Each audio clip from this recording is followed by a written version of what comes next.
Assalamualaikum warahmatullahi wabarakatuh. Perkenalkan, nama saya Maditya Gimnastia dengan NIM C1C020116 dari kelas R10 Akuntansi Fakultas Ekonomi dan Bisnis. Pada kesempatan kali ini saya akan memaparkan materi saya tentang konsep dan dasar hukum pajak penghasilan dengan dosen pengampu yaitu Bapak Dr. Wirmi Eka Putra.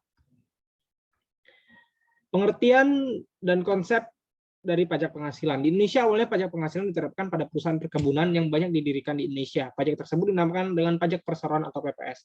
Pajak perseroan adalah pajak yang dikenakan terhadap laba perseroan dan diberlakukan pada tahun 1925. Setelah pajak dikenakan hanya untuk perusahaan-perusahaan yang didirikan di Indonesia, berangsur-angsur akhirnya diterapkan pula pajak yang dikenakan untuk perorangan atau karyawan yang bekerja di suatu perusahaan. Pengertian dan konsep dari pajak penghasilan. Pada tahun 1932 misalnya, diberlakukan yang disebut dengan ordonansi pajak pendapatan. Ordonansi pajak pendapatan ini dikenakan untuk orang Indonesia maupun orang yang bukan penduduk Indonesia tetapi memiliki pendapatan di Indonesia. Setelah itu pada tahun 1935 diberlakukan ordonansi pajak upah yang mengharuskan majikan memotong gaji atau upah pegawai untuk membayar pajak atas gaji atau upah yang diterima.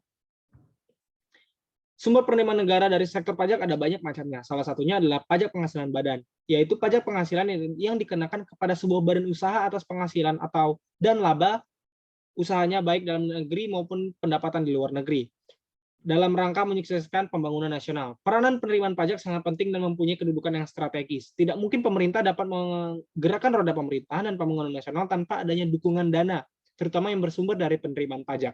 Oleh sebab itu, setiap tahun penerimaan pajak senantiasa diupayakan untuk terus meningkat. Dasar hukum pajak penghasilan. Pajak penghasilan biasa disebut dengan pajak penghasilan pasal 25 atau PPh 25. Adalah pajak yang dikenakan untuk orang pribadi, perusahaan atau badan hukum lainnya atas penghasilan yang didapat. Dasar hukum untuk pajak penghasilan adalah Undang-Undang Nomor 7 Tahun 1983. Kemudian mengalami perubahan berturut-turut dari mulai Undang-Undang Nomor 7 Tahun 1991, Undang-Undang Nomor 10 Tahun 1994, Undang-Undang Nomor 17 Tahun 2000, serta terakhir Undang-Undang Nomor 36 Tahun 2008. Sekian dan terima kasih. Demikian pemaparan materi dari saya. Maaf apabila ada kesalahan kata. Wabillahi taufiq wal hidayah. Wassalamualaikum warahmatullahi wabarakatuh.